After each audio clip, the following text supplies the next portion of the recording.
To the store to get some feed, and look at what I came home with. So this is the quickest and easiest way for me because I have a pressure canner. First thing, grab yourself a tray and put a towel on it. That way, when you fill the jars, you're not moving them all around. You can just pick up the whole tray and go. Next up, I grab my canning basket, and that's already packed with everything I'm gonna need because I try to put everything back here all the time. These are fresh, new, sterile jars, so I am all set for that. And my berries have already been soaked and washed and strained. So let's go. All we're gonna do is fill these jars up. Then we're gonna I'm gonna actually try for the first time ever to use coconut sugar in my canning. So this is a raw pack, so we're using cold jars, cold water, cold fruit, cold canner. Everything's cold. And then we're actually just gonna use plain water. But like I said, I am going to add a little bit of that coconut sugar.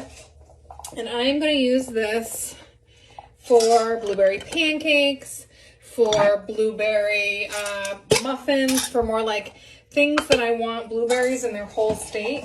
And I know I could just freeze these, but honestly, I have no room in my freezer whatsoever. So we're just going to get them canned and on the shelf. And then when we go to use them, I'll be able to strain off the juice and use that in my soda stream.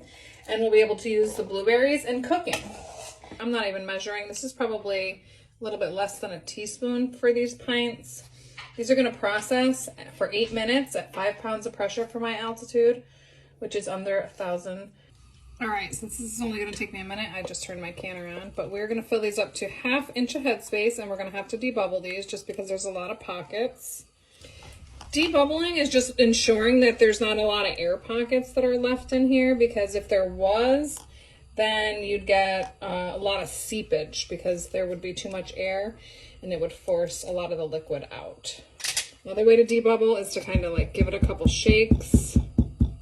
This is definitely my preferred method of canning things because it just makes it so much quicker. There's no cooking involved, so it's just like washing, loading your jars up, and then let the pressure canner do all the work. All right, time to put on the lids and just get these fingertip tight.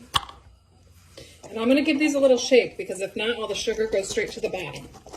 Because everything's cold, you can just touch them with your hands. So that's awesome.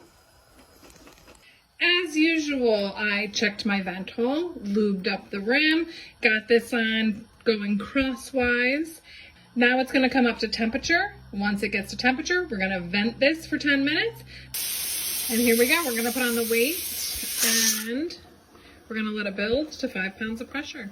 And then we're going to set the timer for 8 minutes. That's it. We're done. We just turned the heat off because our timer went off, and we're just going to let this come down to pressure on its own. And they're out of the canner, and they will sit here on the counter for the next 24 hours, and we'll check on them in the morning.